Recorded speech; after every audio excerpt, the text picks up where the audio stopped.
we've turned sex indeed into a task with a finish line. Everything has to have a goal. It's like this capitalistic world. You can also see it in sex or in sexuality and in society. Get there, finish, move on, next. Everything has to be productive.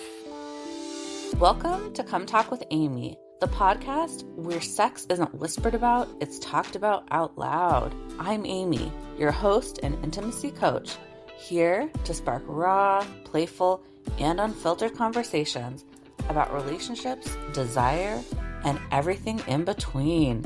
No shame, no scripts, just real talk about what really turns us on. Let's dive in. Hi, everyone. Welcome back to Come Talk with Aimee. Yes! I am so excited to have a personal friend on the podcast today. We have Nathalie Dewalhens in the house today. She is a certified somatic intimacy coach. That's how I personally know Nathalie. We were in the same course. She's an author, a creative force, helping people reconnect with desire, pleasure, and their most authentic selves. Yummy. Her newest best-selling book, The Sensual Crone, which we'll definitely get into today, explores what it means to reclaim sexuality, intimacy, and aliveness after menopause. Yes, where are our post-menopausal ladies? Love it. Through her writing, coaching, workshops, and retreats, Nathalie invites people to embrace their bodies, their creativity, and the parts of themselves they've been taught to hide. She is joining us from Spain. I'm excited to welcome Nathalie to Come Talk with Aimee. Yes! Wow. I don't know what to say right now. Where in Spain are you dialing in from? I live now south of Granada, so that's really the south of Spain, Andalusia. It's freaking hot right now, yeah. Oh my gosh. Nathalie, since you are hot, I need to know what is making you hot and bothered lately. It's going to be a very boring answer. Walking in nature with nice people. I mean, hello, that makes me hot and dripping. Woo! That is so nice. Why is it making you hot and bothered? I think it's because it's very embodied, like you're really in your body, because, I do these really long walks and it's not easy. So you feel your body totally, you're exhausted. You have very intimate conversations with the people you're with. There's the sea close by. So the Mediterranean, and it's the mixture of everything that, is leaving me with this feeling of, So, Nathalie, you've written about sexuality, intimacy, creativity, and now aging. Tell us what threads connect all of these yummy topics. I think it's attention. That's the thread. Like where you put your attention to becomes alive in you, right? And vice versa, actually. And when you stop paying attention to something, it often becomes numb. It doesn't go away, but it becomes numb, like it slowly dies. So whether that is your body or your desire or your creativity, and I also think that they all get killed in the same way, by rushing through a moment, like instead of staying really present and in your full presence, staying with that exact feeling, like, okay. I mean, and I know what it is. When I write a book, I want to finish the book instead of, okay, go slow. Or you're rushing through an orgasm instead of really enjoying what's there. Or you want to look really younger than you are, like so many people when you look at all the celebrities. I love that. Attention, presence. Yes, please. Yes, please. And you mentioned rushing to orgasms. And what fascinates me is one of your interests is in non-coming practices to pleasure. So for people at home who may be hearing this phrase for the first time, what does it actually mean? What does it look like to you? Well, it means exactly what it says, what the word says, actually. So when you have sex or when you self-pleasure, orgasming is not your destination. Like you stay in arousal, you stay in contact, you stay in sensation without rushing through the finish line. And with an oncoming practice. And when I'm talking about orgasms, I'm talking about peak orgasms. So, like for men, it's like ejaculation, and for women, it's like coming on their clit. And the part that many people don't know is that apparently, I'm not a scientist, I'm not claiming anything here, but I read some research about it, really, that, and it seems logical. Orgasms trigger a chemical shutdown, like your prolactin spikes, the nervous system shifts out of arousal, and it's a body full stop, right? You go to sleep. Yeah, it can be for sure. Yes. Once that peak is done. Then you can extend this window where you are in fully awake inside and alive and you experience everything. Many people say, okay, I really like it. I say, but it's not about denial. It's about staying in the room longer. Well, it goes back to that idea of attention and presence that you were talking about, right? This totally also goes along with that, those principles of being present, because when you're present, you're not rushing towards the end goal, right? Or there isn't an end goal. The goal is presence. The goal is attention. The goal is embodiment and feeling and experiencing, whether you're doing that with yourself or experiencing pleasure with a partner or partners. And I feel like, we live in such a goal oriented world.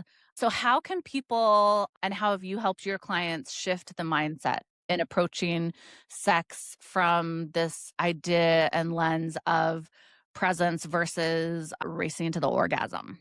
Yeah, but what I believe is that we've turned sex indeed into a task with a finish line. And exactly what you said, like the same way we turn like a walk in nature. Oh, I'm doing my 10,000 steps. Like everything has to have a goal. It's like this capitalistic world. You can also see it in sex or in sexuality and in society. Everything has to be productive. And with sex, it's the same thing. So get there, finish, move on next. That's so unsexy. Absolutely, but that is a choice, really, a deliberate choice. And when you help clients with it, every client is different, of course. But I think once people understand that, they automatically will try to maybe go a little bit slower in the bedroom, or they're not focusing on not only on genitals. We have a whole body like that can be like. Yeah. So many yummy, good erogenous zones, literally from head to toe. Okay. So I had a partner, a fuck buddy, if you will, best vanilla sex of my life. I call him, and he has come up on this podcast. This person I call my Achilles D because it is just so, so good that I will say yes to this person if they give me a call because it's just so good. However, they have never orgasmed with me with penetrative sex. The first time we had sex was several years ago, and it was really a shift for me because I was like, I'm having this amazing pleasure, like best sex ever. And yet I felt, is there something deficit in me that this person is not coming with me? And I mean, it was not only excellent sex, multi orgasmic on my end, like so many different positions and pleasure points on, that I was experiencing. And I still was like, because I had in my mind that orgasm, especially for men, like they ejaculate and they have received pleasure. And he would have like non ejaculatory orgasms sometimes, which was exciting. And it was really a mind shift that I had to go through to realize there is not a deficit in me, like orgasm is not the end goal. And like the sex lasted a long time. Like we would have 1.5 hour long sessions, him being hard the whole time, It's just mind blowing, powerful, but it really did. I had to go through this cultural shift, mind shift in my mind to realize this is amazing and this is how this person practices sex and it's beautiful and there's nothing wrong with me. So I think that's another thing is the cultural shame that can come with this idea of orgasm is the goal. Oh, that's really beautiful. Maybe I should think more about that. That there's a mindset, especially with young girls, also that, oh, he has to come because something is wrong with me. And I think that's pornography. The big O is, yeah, like this is the big shot, right? Like the money shot. But as you said, if you make abstraction of that, or if you really don't go for a goal and you can go also, then your whole body is also more receptive. And you can go in this different kind of orgasm, like A orgasm, C orgasm, whatever, G-spot orgasms, like, I mean, you name it. And men, by the way, they can also be very multi-orgasmic, but not as much as women, by the way. Right. Yeah, not as much, but it is possible for sure. And like, we want you to explore that at home. Hello. Write us and tell us how it goes. So, what is the impact on this goal oriented sex that you see between partners? Is there any impact on partners that you've worked with or maybe friends, etc., on we need to have this goal oriented sex? How can that impact partnership? It's often mutual masturbation. And I think this is maybe a hard thing to say. And it's really depends on the situation, everything. But often you see people in a relationship that maybe that's a good relationship or not. Maybe the kids are small and the spark is gone, but yeah, they feel the need, like, oh, now we do have to have sex, and they do it like every 2 weeks to get the tension off. I'm not saying it's bad, but I say there's a lot better out there than this because this is going nowhere. Right. It turns into obligation, pressure, rather than presence and pleasure. Novelty is so important too. And I love that you brought in mutual masturbation. I love prescribing people mutual masturbation. There's so much to learn in watching how somebody pleasures themselves. I had a partner who I didn't know that until watching them masturbate themselves, they had a rhythm where they would do 4 pumps, and then take a pause. And I was like, oh, okay, like that's interesting. And so I started bringing that in, both when I was doing hand jobs or blow jobs too. I was like, I can pump my mouth, on the D for like 4 pumps and then take a nice little long, break and then do it again. Right. So you learn things by seeing how people touch themselves, how people experience their pleasure, solo pleasure. So, and it can be a really vulnerable, yummy practice to pause and do that. And then also focusing on one partner's pleasure. If we're going to take orgasm off the table, it can happen, but we're just going to focus on you're the receiver today. How do you want to receive pleasure, right? And we're focusing on one person and how they want to receive. I think also is another way to bring that presence and that yumminess and bring in more novelty into it and play rather than we gotta pump and dump and we're done, you know? Exactly. In the Hollywood movies, like, and what you said is beautiful also because I know that I have difficulties with that because it's extremely vulnerable what you describe. So people might forget that it's like, you because you show yourself, right? Yeah. And you started taking us on this journey of what physiologically and emotionally happens when we take orgasm off the table. Can you explore that a little bit more?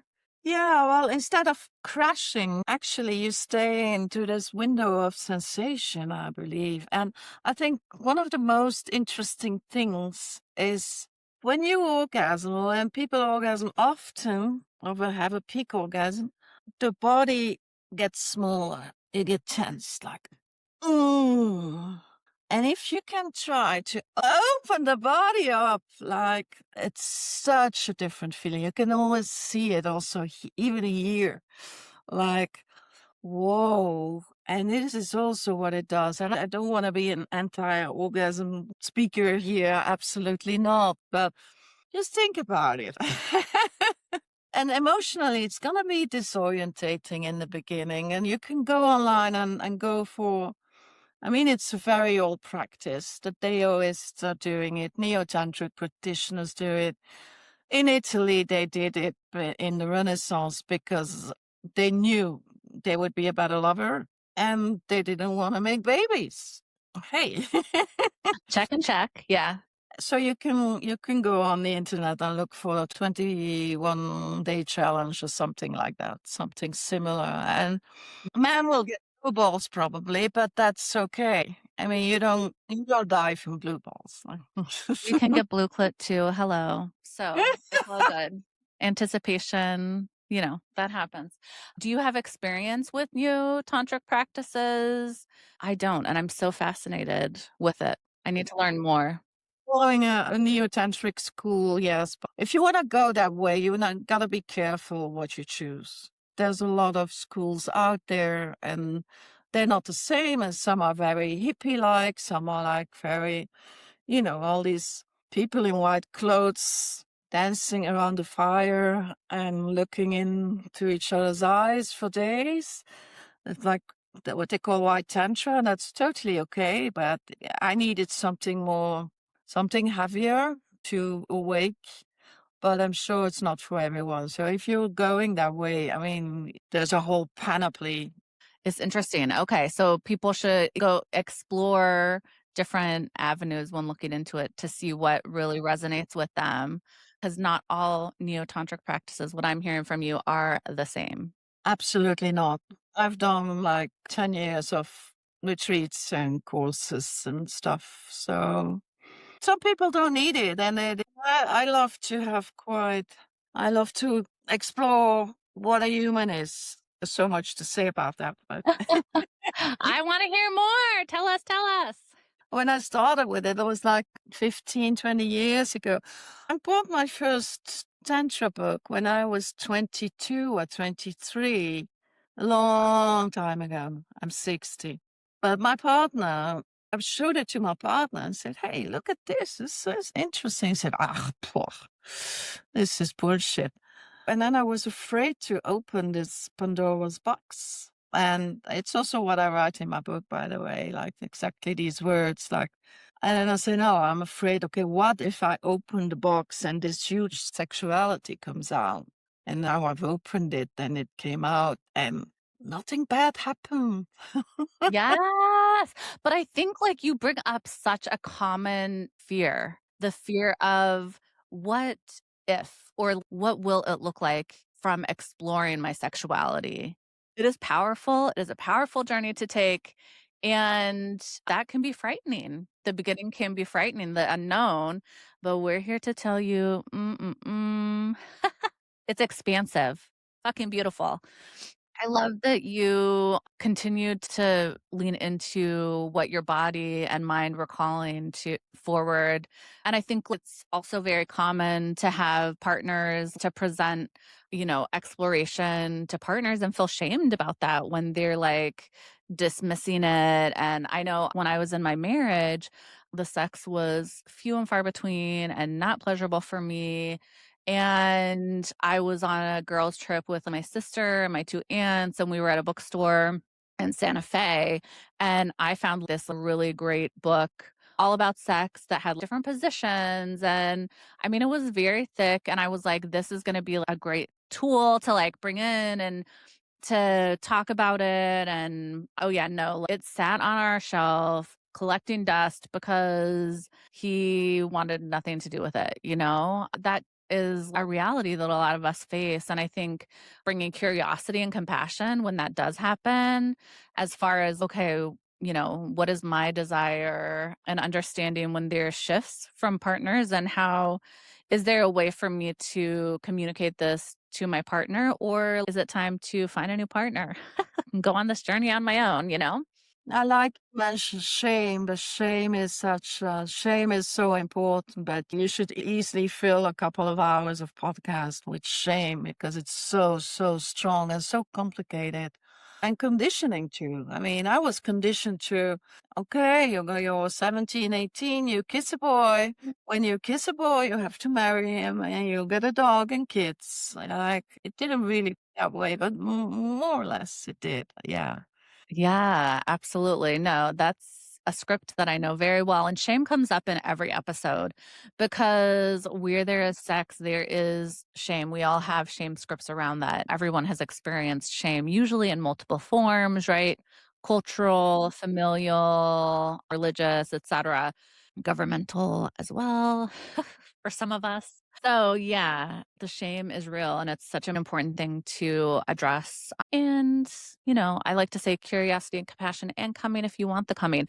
And we are not, as Natalie was mentioning, like we are not anti comers here. We love a good come. My podcast is called Come Talk. Natalie was part of my pilot for a project that I will be launching soon, right? That was all about people with clitorises and their orgasms and how they experience that and describe that. So we love a good orgasm. And I think the point of what we're saying today, too, is that there's so much expansion and the goal of seeking presence in the moment, regardless of orgasm or not, right? And if our focus is solely on orgasm, then we can miss out on other pleasure and eroticism. Yeah, totally. It's like you're having a meal and you're going straight to the dessert. And not savoring that dessert, not savoring it, right? Yeah, and you're not savoring it. So it's not that I want, to put on big billboards like peak orgasms are overrated. But at least, yeah, give it like exactly what I said. Like there's just one part of sex that ends the experience. And that is something to be reminded of. And I think mostly women, they know it almost instinctively, but people with penises don't, because maybe they are more impregnated with all these pornographic photographs. So I think for them, it could be really a really big change, a change of mindset. Yeah, absolutely. And like so yummy, as I mentioned, my Achilles D, wherever you are, please call me. No. We can have non-coming, fabulous, fabulous, vanilla, yummy sex. All right. So, Natalie, you've written several books. Your latest book is called Sensual Crone. I want to shift gears a little bit and talk about your book. Tell us all about it and what inspired you to write it. Yeah, well, it's called the Sensual Crone, like 5 truths I wish I've known about pleasure in midlife. And I was actually looking for some literature around this. Like, I have a feeling that I fell into midlife like once, like, like once I was 25 and then You're like, here I'm here. and then I was looking for it. And either you find like very scientific books, or either they are very much like spiritual. And I wanted something more grounded. And I wanted to bring in, to reclaim the word crone also, because in English it's really like, it's like more like a hack, right? And when I was doing research for the book, it's a very small book because I think I'm going to write 5 other ones, and then I have a really big one. And Yes, I'm excited. yeah, like in China, they call it the second spring. In Tibetan Tantra, it's also like you enter this space of wisdom. And this is a thing, yeah, it's like a realm I love more than what some scientists say here in the West. They have this grandmother theory. I don't know if you heard of it. There's not a lot of animals that go into menopause. There's a couple, like some whales and I think also elephants, I'm not sure, but there's like 5 until now that we know, and humans. And now there is a theory that says that what's the use when you cannot make children anymore? Why are you here? Yeah. How lovely, right? But yes, heard that messaging before. Yeah, people are saying, yeah, there's a grandmother theory. Like, okay, now you're a grandmother and you can take care of your grandkids or take care of other kids. A constant caregiver, right? I'm furious when I hear this. What about people that don't have children? And again, it's about, and I love my children and I will love my grandchildren. That has nothing to do with it. And I love taking care of, but to be pinned on only that aspect. So that is your identity, your whole and Yeah. identity. And so I wanted to bring in this new archetype called the sensual crone. because I believe we live in an oversexualized and under-sensualized society. Yes. Ooh, tell us more about your thoughts on that. It's like you said, it's about savoring. It's about the touch on your skin. It's about savoring a glass of water or a glass of wine or a connection with someone. And you don't need drugs to feel that. Your natural hormonal responses. And if you're getting more into the sensual, if you go through life in a sensual way, I believe also your sexuality is going to expand. Yes, absolutely. It wakes up those senses, right? There's more color in life, like so yummy. And I love this reclamation of the word crone and turning that into like, she is sensual, like she is here, she is savoring, right? So beautiful. And she doesn't need anything. She's grounded, but she wants it if she can have it. Yes, she is whole. Yeah, that there's a kind of hard softness. You know what I mean? It's like you soften, but you also don't take no shit anymore. Like, Yes. I love that. I love that. And I'm curious too, in your experience for yourself with clients, have you noticed anything about aging that can actually further deepen intimacy or eroticism for those stepping into being a sensual crone? sometimes I know some of my friends, they're not interested in sex anymore. And that's okay. That's totally, everything's okay. Absolutely. There's consent and transparency and whatever. It's all okay. But I think we don't want the sex we had before. It's changing. It's like want the sex I had when I was in my 20s. I want people to ditch the script. I don't want that script anymore. Like, okay, let's get her a little bit hot and then, like this and then that and that and that, and then finish. I want like days of slow and quick and slow and quick and like this waves of sensuality and sex, and the performance pressure is gone. I think that's the big one. No need to perform anymore. There's also no need to hide. Okay, yeah, I gained some kilos and some wrinkles and but the fuck, I'm real. Yes. Right? That acceptance of self and allowing yourself to be accepted by your partner in all of your fucking badassery, right? And I'm curious for people who may be listening at home who are like, I love everything you're saying in theory, but I still feel disconnected from my sensual self. What is something that can help people reconnect with themselves and their sensuality? I will give two very small tips. One is like when you eat something and you try to do it with consciousness, like everything you do, like when you go for a walk in nature, smell, look, see, feel, and slow down. Wake up all of those senses. Yes. Right? And another one is maybe just if you're really coming from far, and some people really do, they really don't know where to start. Try to spend 2 minutes a day touching your own skin without doing anything else, without listening to music, with nothing else going on. You just concentrate on the feeling of you and your skin. No goal, and just notice what happens. I love that practice. And set an alarm so you don't have to think the whole 2 minutes. Has it been 2 minutes yet? Right? Let the alarm take care of that.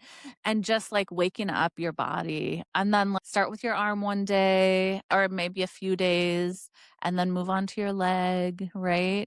Maybe another day you want to spend 2 minutes on your neck, explore different aspects of your body that are not necessarily sexual. I love that.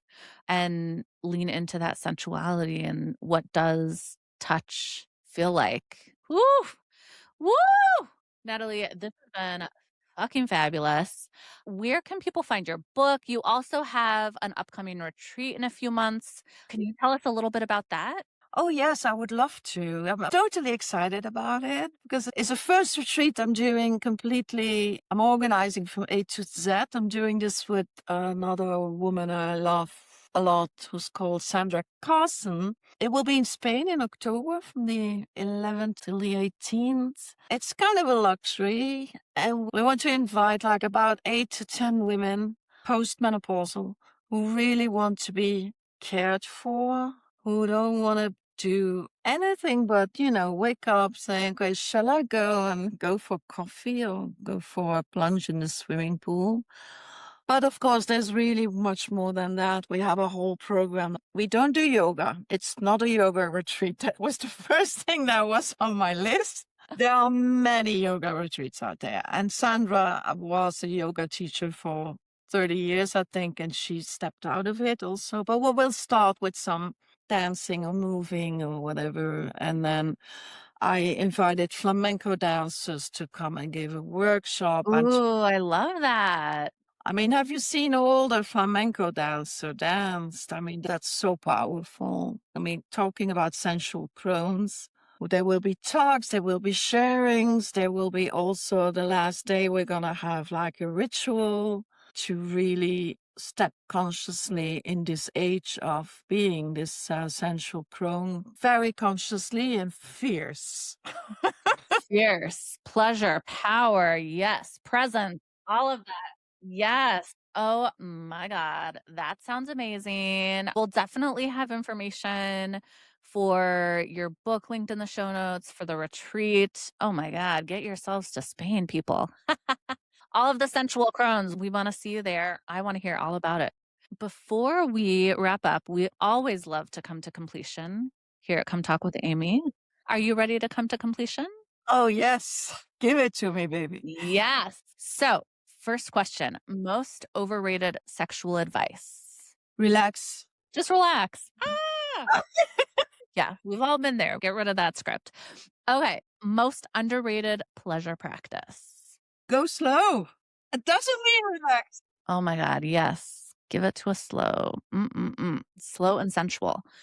All right. Something you've become more confident about with age. Saying no without explanation. That's beautiful. Whew, I love that. All right. A cultural myth about older women you'd love to retire forever. I think that desirability has an age or it stops at a certain age.